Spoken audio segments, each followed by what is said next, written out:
feels like more than a week. I know it's only been a week, but it certainly feels like more than a week since I've been on here to talk WWE with you fine people. Now, I don't know if it's me being overworked or if I'm putting in too many hours at work or if I'm just tired. I don't even know what fucking day it is, to be quite honest with you.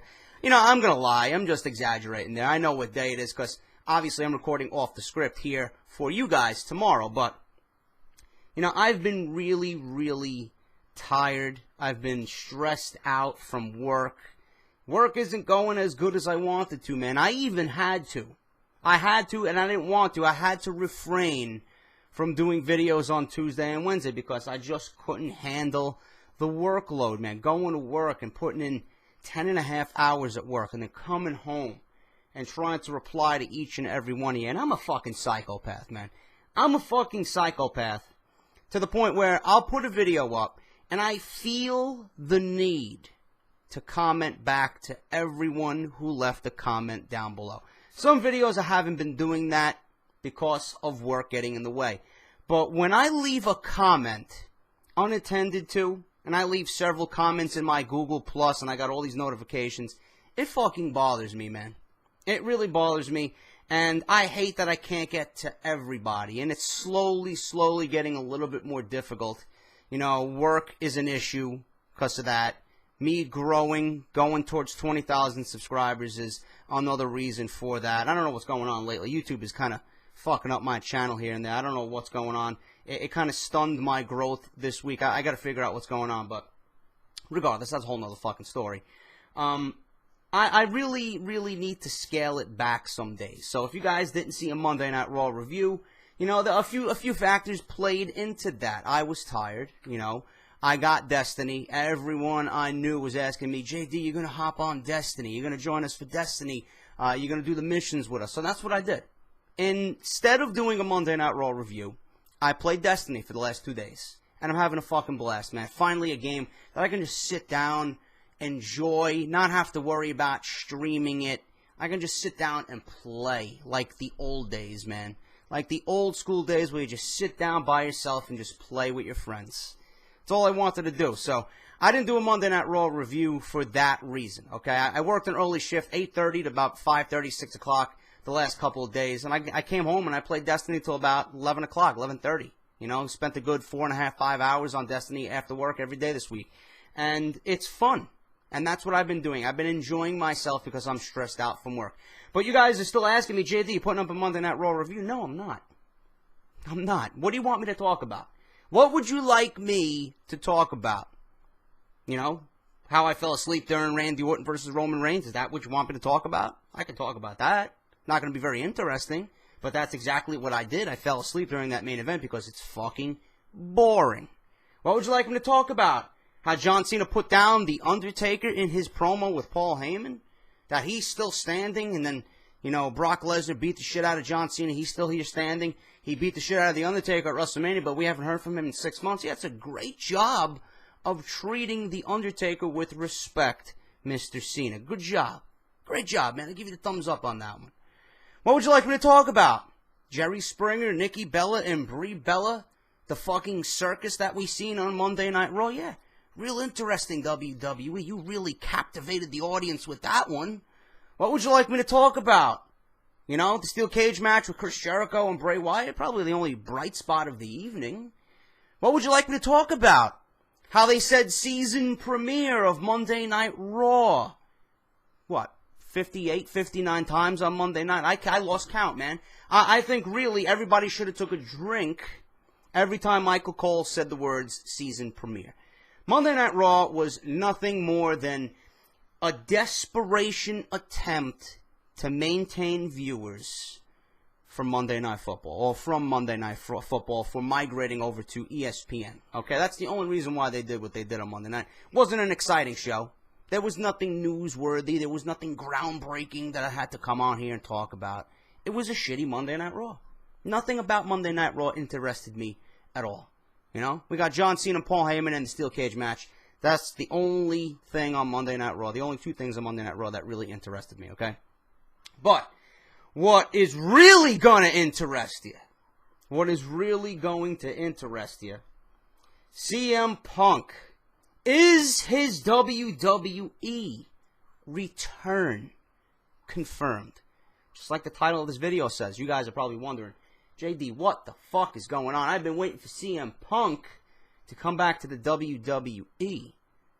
I got news on that, motherfucker. I got news on CM Punk's confirmed return to the WWE. Am I saying that correctly? Am I reading it right? I'm reading it right, folks. This is not a fucking troll. This is not fake news. This is not something I made up, okay? I'll talk about that in a little bit, but obviously you guys are watching Off the Script. Number 30, the big 3-0. We turned 30 today, episode number 31. This is more than 30 episodes. I've been doing this for quite some time, ever since I've been on here. News and rumors. You know, it was called WWE Week in Review. I needed to change the name. I needed something that stood out a little bit more. So obviously we came up together as a channel, as a fucking family with Off the Script, and that's what you're seeing today. Number 30 of WWE Off the Script. Your number one source, okay, for WWE news and rumors right here on YouTube.com, as always, all right? A few little plugs before I get into the news this week. Obviously, I made a fuck-up last week. Labar, Eisenberg, and Ghoulish, they did have new videos of CSR last weekend. Apparently, it did not refresh for me. I don't know if they got, uploading the videos late. I don't know. But when I went to CSR on WrestleZone.com, there was no new videos. So one of you guys informed me, JD, there is videos there. I apologize for that. So if you want to go catch up on CSR before they post their new shit this weekend, Friday, Saturday, and Sunday, go and check them out. CSR at WrestleZone.com. It's Chairshot Reality at WrestleZone.com. And one of you guys actually asked me, JD, why do you promote CSR so much every week? Well, I owe a lot to Mr. Labar. You know, he was out with me and my girlfriend. He came out with us. He drank with us. He chatted with us. He didn't have to do that. He gave me some tips on this channel. I'm trying to be in contact with him as much as I can. I don't like bothering him. I know he's a busy individual, but, I owe him a lot. He's a big influence to me in what I do on here. He is the guy who spreads the reality when it comes to WWE. I'm a little bit more harsh. I'm a little bit more, no bullshit, none of that nonsense, no attitude like that, I speak from the mouth. I shoot the fucking gun when it needs to be shot, okay? That's what I do. I'm not afraid to hold anything back. That's why I've been successful on here, man. I'm going to continue doing that as long as I give you guys a really solid opinion. Right? Really solid opinion behind everything I talk about.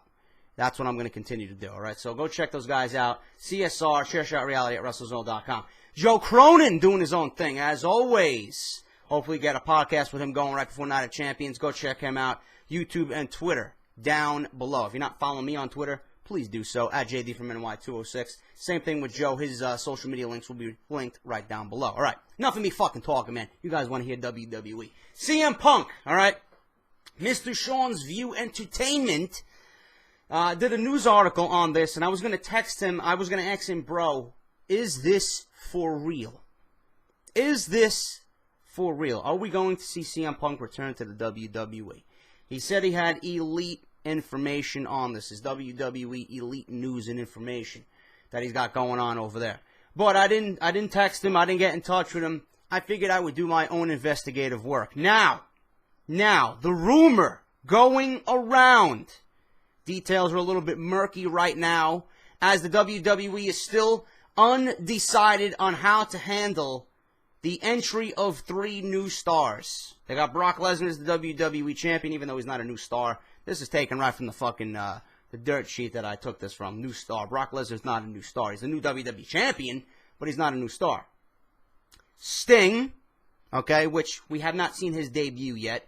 And then, obviously, Mr. Phil Brooks, a.k.a. CM Punk. Here are the possibilities for a CM Punk return to the WWE. Sting versus John Cena. Sting comes out on Monday Night Raw, interferes and interrupts John Cena. CM Punk will be the party crasher for that segment, okay? Setting up a potential Sting versus CM Punk match. Sting versus The Undertaker, the highly talked about match for the last 3 years at WrestleMania. Sting, Undertaker will get their feud going. CM Punk will party crash that segment. Triple threat match between Lesnar, Sting, and CM Punk. That's probably the least likely of these four scenarios. I don't like that one at all to begin with. Number 4, Lesnar versus Roman Reigns. They begin their feud. CM Punk crashes that party there and that segment and kind of gets in the middle of that feud. Okay? Now, I'm going to let you guys digest that for a second. I did some investigative work. I knew this could not be true at all. Wanted to text Sean's view, ask him where he got this information from. He didn't leak the source in his video. So, I did some snooping around on the internet.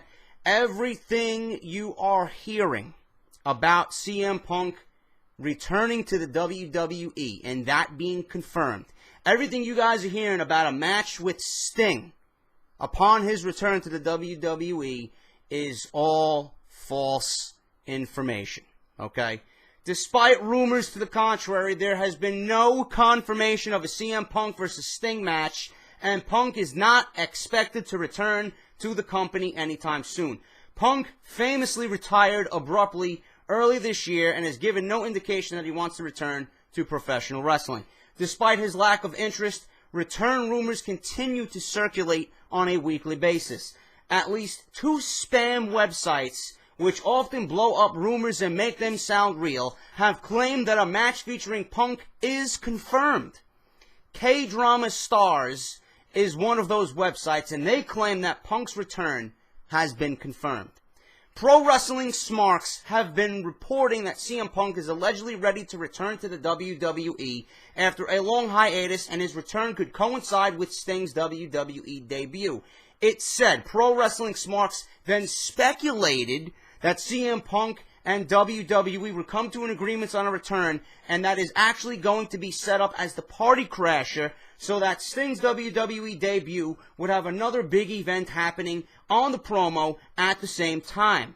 Problem is, a search for whatever Pro Wrestling Smarks turns up is nothing more than a Facebook page with only 32 likes.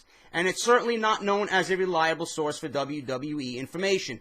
The report claims that a match will be a 4-way between Punk, Sting, Lesnar, and Roman Reigns. The other similar spam websites have picked up on this story, but it's increasingly apparent that Punk may very well not return to the WWE at all, especially with the latest legal tussle between wrestler and the promotion itself. Alright, I have news on that tomorrow as well for WWE Off The Script Part 2 this weekend, alright? Fans were angry at this report, with some saying that there's nothing confirmed about this at all. In fact, it's just pure fucking garbage that is made up. I didn't think there was a site worse than eWrestling News for that made up crap, but now this takes the cake. Another user added, "This is a pile of shit. No confirmation. No way Sting is challenging Brock. No truth in the article whatsoever." So, what I'm telling you, from what I'm telling you now, do not believe anything unless you hear it from a legitimate source. A legitimate source is Dave Meltzer and the Wrestling Observer. Justin LaBar, when he does his exclusive news and he breaks something. Take everything as a grain of salt. Even when you listen to me, take everything you hear on Off The Script as a grain of salt. This is a podcast-like show where I come on here weekly and talk WWE, all the rumors circulating on the internet, and we have a nice discussion about them.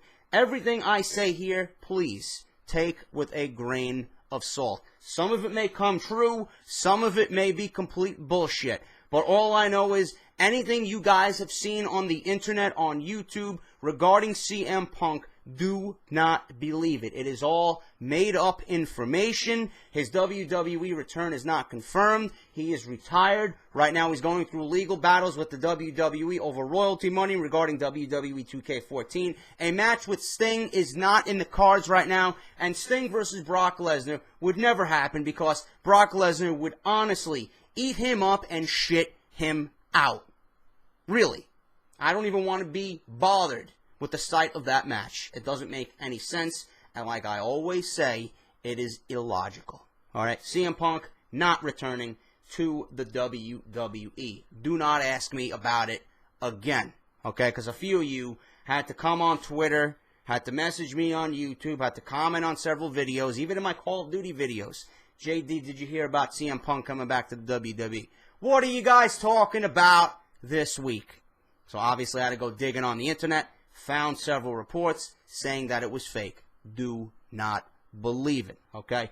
As for CM Punk, I got news tomorrow in the top story for part 2 of Off the Script that CM Punk may actually delay WWE 2K15 because of his legal battles with the WWE. That is fucking interesting right there. I got big news on that. Do not miss it. Tune in on Saturday morning. Now, let's get into legitimate wrestling news that's been happening. I know this has been reported by several outlets already. I don't come on here every day. You guys see me Friday, Saturday, and Sunday, and that is it. But I know I'm going to give you guys a fucking rant on this. Big Show may be the next challenger for Brock Lesnar after the match with John Cena, according to the latest Figure 4 newsletter. This also confirms rumors that Brock Lesnar will beat John Cena at Night of Champions, possibly with interference. We don't know what the final outcome will be, but Brock Lesnar more than likely will retain the WWE World Heavyweight Championship. As noted before, the reports that are Brock Lesnar is going to hold on to the WWE Championship until WrestleMania 31 and defend it against Roman Reigns. Mr. Reigns, you got to do something really, really, really special. You got to fucking pull out a miracle to make me believe in you. Believe that? I don't believe in you, man. I don't believe in you at all. But regardless of that, man, I'm not going to rant on Roman Reigns anymore. Roman Reigns is Roman Reigns. I fell asleep during Monday Night Raw because it's fucking boring. Nobody cares about him. If you guys notice, Roman Reigns' crowd reactions are getting a little thin on a weekly basis. I think WWE's kind of shoving him down our throats just a little bit. That's another story for another day. We'll talk about that hopefully on the next podcast with Mr. Joe Cronin. But as for the Big Show, obviously this news frightens me. It frightens me to no end. John Cena and Brock Lesnar, yes, the match is going to be epic. It's going to be an all-out fucking war. Lesnar's going to retain the title unless WWE pulls a screw job, which would be catastrophic within WWE. You don't want to have Brock Lesnar lose the title 1 month after winning it, especially after beating The Undertaker. This has all been discussed. You guys are smarter than that. You know where I'm coming from. You know what I'm talking about. But, I really want you guys to sink your teeth into this one. Okay? Sink your teeth into this question. I'm going to pose a question to you guys. Alright? Out of all the guys in the world, out of all the guys on the WWE roster, we know that there's not one man that's a legitimate threat or a challenger to Brock Lesnar. So, WWE's logic is that Big Show is 7'4", 7'3", 450 pounds, world's largest athlete, you know. In their eyes, someone like the Big Show would be a great opponent for Brock Lesnar. Realistically, Big Show could probably fucking squish everyone with his bare hand. That's how much of a fucking threat the man is in real life. Nobody would fuck with the Big Show in real life. If you did, you're a fucking retard, okay? But, the question I pose to my fine audience listening and watching me, Lesnar versus Big Show, yes. Ideally, logically, it makes sense because of the size of the Big Show, but you gotta ask yourself, why? Why? Why is the Big Show getting a title shot? Why would the Big Show even be in line for a title shot? Why is the Big Show challenging Brock Lesnar? This is where the WWE creative has to sit down with their pens and their pads and make us, the fans, believe in this storyline if this is indeed true. Why is the Big Show challenging Brock Lesnar for the WWE Championship after he gets done with John Cena? Why? There you have it, folks. The fucking $1 million question. That's all the WWE has to fucking ask themselves and build a story around. That one fucking word, that one question. Why? Why are they booking this match if they are going to go that route? Why? Why? Then from there, you take that question and you fucking throw out ideas like a fucking tennis ball machine. You throw out ideas and you come up with ideas to make us interested in why the Big Show, after teaming with Mark Henry, after fucking 68 fucking matches with the Wyatt family in a tag team match, why is he now challenging Brock Lesnar for the WWE Championship? Storyline-wise, it doesn't make any sense. It's illogical. It doesn't make any sense to the normal viewer. It may make sense to a fucking 8-year-old retard sitting in the crowd, but to me, it doesn't make sense. To you, it doesn't make sense. And I know you guys seen this coming. You knew I was going to talk about this. Big Show and Brock Lesnar. All you have to do, creative. All you have to do, Vince, Triple H, Stephanie. Ask yourself why. That's all you have to do. Get your pens and your pads ready, man. Build your storylines around why. Come up with something captivating. Come up with something real. I don't want this forced bullshit, shoved down my throat. All because he's the largest athlete in the world and we have nobody else. That's what I see from this right now. You know what I see? WWE clueless on how to book Brock Lesnar and find him opponents, and they think, oh, we have the Big Show. He's 450 pounds. He would make a good challenger. Really? Really? I would rather see Dolph Ziggler challenge Brock Lesnar. I would rather see Eric Rowan or Luke Harper challenge fucking Brock Lesnar for the title than the Big Show. Luke Harper would put on a better match than the Big Show against Brock Lesnar. I don't want to see it. That match would be absolutely dreadful for a pay-per-view. That's not a main event caliber match. I don't give a fuck what the Big Show did in his career. This is not the Giant in WCW. Maybe 15 years ago, that would be a great match. Now in 2014, going into 2015, terrible. Terrible. That's my rant. Ask yourself, really, you could build any storyline around this one question. Why? Why? Get your brain cells working. How would you book Big Show to make it real, to make it legit, to make him a threat to Brock Lesnar? How would you book that match? How would you book that storyline? What ideas would you come up with? All circles around that one question. Why? That's all you gotta do. You got fucking how many guys working for WWE Creative? You're telling me out of all these brains and all these minds, you can't come up with something real, something logical, something solid that makes sense for the Big Show if that's the route you're going to go? I hope they don't. I really hope they don't. If it was up to me, I'd give Brock Lesnar the rest of the year off. Plain and simple. Build up the IC title in the meantime. Let Lesnar do what he's got to do. Big Show is absolutely a fucking waste of roster space. He would not even be on my roster if it was up to me. That's how much I can't stand him. Him and Kane. Done. I don't want to see them on my TV anymore. Anyway, enough of me ranting. All right? You guys expected that, man. That was coming with that fucking news article right there.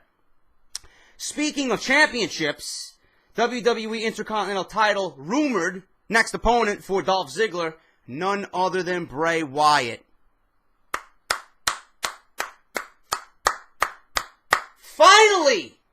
A feud that we can sink our teeth into to get involved with the IC title. Enough with the Miz and fucking Dolph Ziggler. It's a decent feud. Miz is doing a good job as a heel, playing the fucking dastardly and cowardly heel. Good for him, man. He's doing his job. But if you really want Bray Wyatt to get over as a heel, no better way to put him against Dolph Ziggler, who is completely fucking over as a babyface. Maybe Bray Wyatt wins the IC title. Maybe this is his stepping stone to moving up the ladder and being considered top-level WWE Championship material. Can you imagine Bray Wyatt as IC title holder? I can. I would be all for that, and the matches those two would put on would be phenomenal. Make it happen, WWE.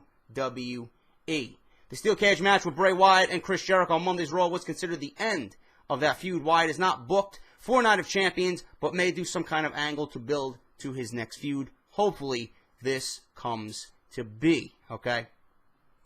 Brie Bella did some promotional work this week for Total Divas Season 3 and noted during an interview that Daniel Bryan will not need second surgery or a second operation as originally thought. She also noted that he's going through rehab and he's slowly gaining strength in his right arm, but there is still no timetable for his return. WWE and their hope is that he will be able to return in 3 months. That's key.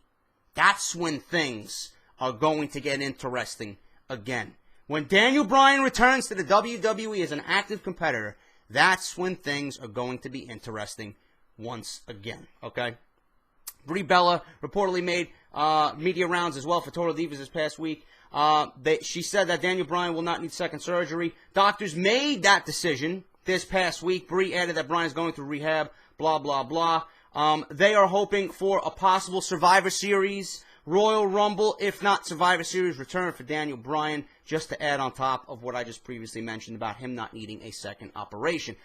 NXT Tag Team Champions, The Ascension, lost to Kofi Kingston and Big E at Saturday night's WWE live event in Hampton, Virginia. Xavier Woods was at ringside and the group worked as heels. Similar to the Nation of Domination, The Ascension worked as babyfaces. They are not babyfaces, they are heels. They actually worked on WWE Main Event on Tuesday, defeating Los Matadores, and I can't wait to see them on Monday Night Raw. Finally, they are slowly making their way up to the WWE main roster. More than likely on NXT tonight. I'm filming this for Thursday for Friday. NXT TakeOver 2 is about 40 minutes away. I'm going to be watching that. It looks like The Ascension may lose the tag team titles tonight on NXT TakeOver. We'll see about that. One problem that has been brought up in WWE lately is how storylines are overlapping with new ones, and new ones are starting before others are finished. Word is that this is the result of no one looking into the fine details, and as a result, angles and creative plans intersect. Regarding the heel turn of Goldust and Stardust, this is not part of some elaborate plan. They just came up with the idea internally over the past few weeks. I actually enjoy watching them as heels. It gives them a little bit more character. I like when a heel that plays a cheesy role like Stardust and Goldust actually gets a chance to be physical and violent and show a really mean, tough side. I like that. That's what they need to do with Bo Dallas. Enough with the cheesy bullshit, man. We're not going through the fucking early 80s, late 90s with these fucking gimmicks, man. It just gotta, at some point, gotta come to an end. Stardust and Goldust, I don't mind because I'm a fan of both Dustin and Cody Rhodes. But them, you know, as Stardust and Goldust as heels. Not that I didn't like them as faces, but as heels, I prefer them much better. So hopefully they are in line for the tag team title reign. I would love to see them as tag team champions. With the Ascension moving on up, we now have finally seen stable teams come up within the WWE. You're going to have the Wyatts, you're going to have the Ascension, you're going to have the Usos, you're going to have Goldust and Stardust. You know, Big E and Kofi Kingston joining the ranks there. You know, they got some decent teams to build around, man. You got to maintain that, bring up those other young teams down in NXT, and you got yourself one hell of a tag team division you can build around for the future. Monday Night Raw drew 3.986 million viewers, up from last week's 3.92. For this week's show, the first hour drew 3.984 million viewers. The second hour drew 4.162. And the final hour drew 3.814. Raw was number 3 for the night on cable, behind the NFL, obviously, and VH1's Love and Hip Hop Atlanta. Last week's Monday Night Football, or this past week's Monday Night Football games drew 13 million and 11 million viewers, respectively, for each game. So if you guys cared about what Monday Night Raw did against the NFL, there you have it. And finally, guys, to end part 1 of number 30 this week, you guys have been asking about Christian. Christian is cleared to work. He has been cleared to work for a long time. The feeling is that he's too fragile because he keeps getting hurt, and the mentality from the company is that he is done as a professional wrestler. Right now, there's no spot for him on the roster. He's ready to wrestle now, but for whatever reason, WWE has chosen not to use him. Fandango has also been off WWE TV for several weeks. He's been on house shows. Dave Meltzer suggested that it's probably because the company is no longer into the Fandango character. And there you got it, guys. That is your news and rumors for this Friday. Hope you enjoyed. leave a like on your way out the door. Greatly helps out my channel. Let me know what you think about this CM Punk situation. Let me know what you think about the false rumors going around on a WWE return and a potential match with Sting. Let me know what you guys think about Big Show and Brock Lesnar. How would you book that match? And ask yourself that question. Why? Why would they be fighting for the world title? That's all I got, guys. On Saturday's show, WWE 2K15 delayed because of CM Punk and WWE and their legal battles. I got news on it. And then in part 3, guys, I don't know what I got for part 3, but I got news on TNA. I got more news on Vince Russo going off on Spike TV. And I got solid news and solid information on Batista and why he may never show up in WWE ever again. All right, all that plus more this week on Off The Script, guys. Take care. I will talk to you all Saturday morning. Until then, take care. I'll see you guys soon.